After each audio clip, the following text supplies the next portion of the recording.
Hello, hello, bonjour à tous, j'espère que vous allez bien, c'est Claire. Bienvenue dans cette nouvelle vidéo où je partage avec vous comment je réalise la bouillie de maïs avec le maïs frais. Le maïs étant de saison, c'était une belle occasion de réaliser cette vidéo et en bonus, vous auriez les beignets de banane. Restez simplement jusqu'à la fin de la vidéo pour ne rien louper.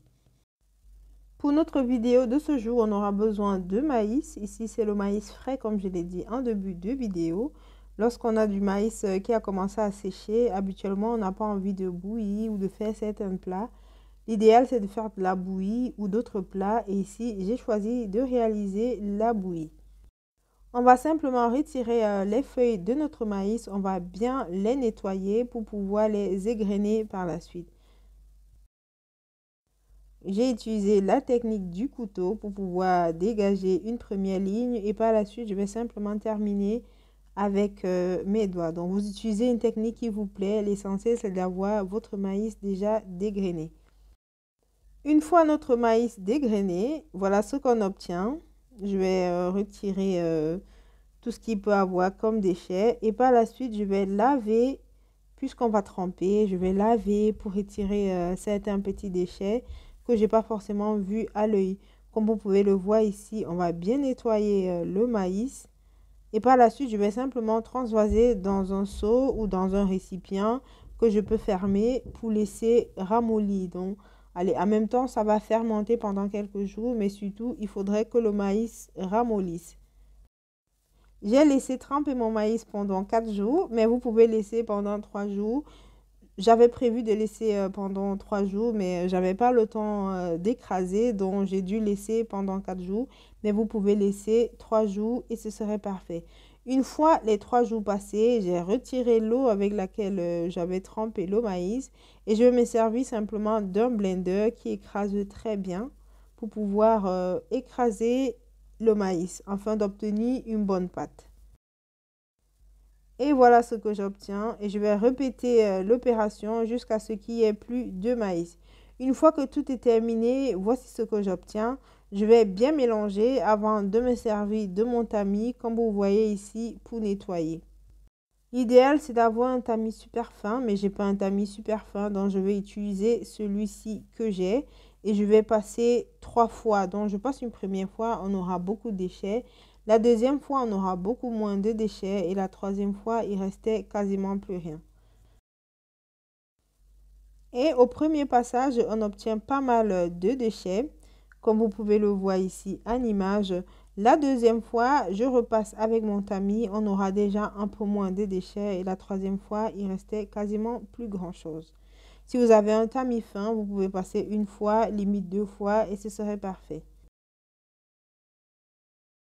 Une fois que j'ai terminé de tamiser, j'ai laissé poser pendant quelques temps pour que la bouillie puisse descendre vraiment vers le fond de la casserole et on aura juste l'eau au-dessus. Je pourrais verser cette eau et me servir uniquement de la bouillie. Là, j'ai transvasé dans un seau. Ici, j'ai transvasé dans un seau pour pouvoir aller nettoyer la marmite et ranger. Étant dans le seau, je vais également laisser la bouillie aller vraiment vers le fond. J'aurai au final que la pâte et cette pâte, je vais devoir la conserver. Et pour conserver facilement, ce que je fais, je mets des petits carrés de cubes. Ici, j'ai recouvré avec du papier cuisson parce que j'ai pas de bac à glaçons qui se recouvre. Et par la suite, je vais simplement démouler. En faisant ici, j'ai des petits cubes pour des portions individuelles dont je conserve beaucoup plus facilement. Car il faut dire la bouillie, si je laisse hors du frigo ou du congélateur, il faudrait que je change l'eau tous les jours et il peut arriver que j'oublie de le faire. Une fois que j'ai mes glaçons de cubes, je les conserve simplement ainsi au frigo et au besoin, je retire simplement quelques pour pouvoir réaliser ma bouillie. Ici, pour faire pour une personne, je mets 3 cubes comme ici, je peux en mettre 2. Je rajoute simplement l'eau, je vais laisser vraiment tout cela dégivrer ou vous pouvez simplement retirer longtemps à l'avance et laisser dégivrer.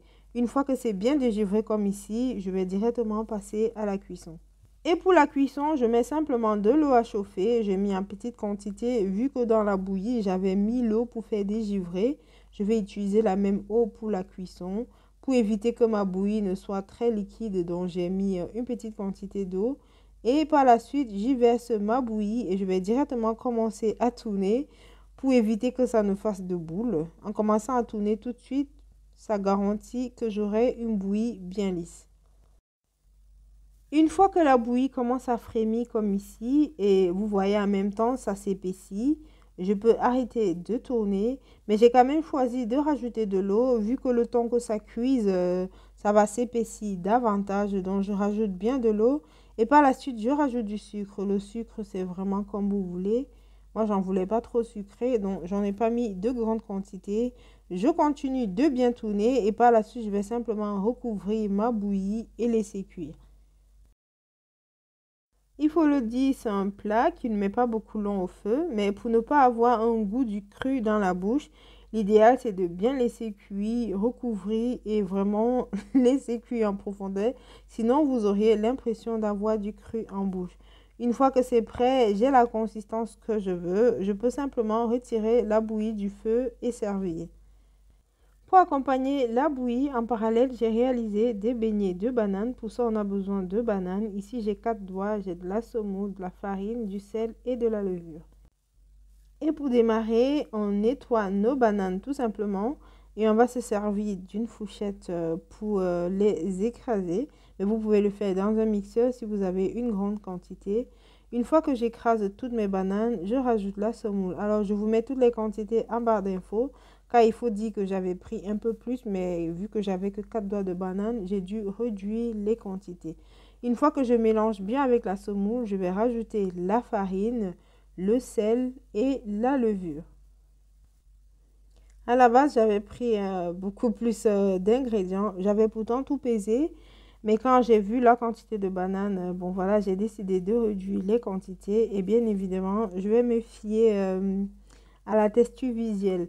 Mais si vous voulez réaliser la vidéo, je vous mets en barre d'infos une vidéo déjà disponible sur la page où j'ai déjà réalisé cette recette.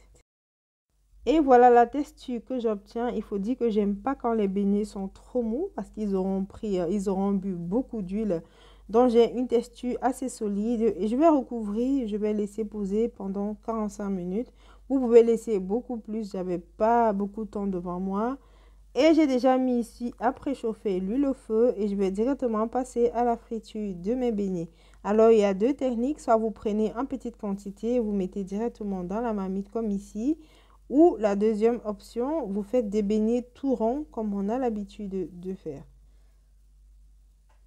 N'hésitez pas à regarder en barre d'informations. Je vous mettrai le lien de la vidéo des beignets déjà disponible sur la page. Et voilà nos beaux beignets qu'on obtient. On va pouvoir simplement les déguster. Ici, dans un plat, j'avais déjà mis les beignets.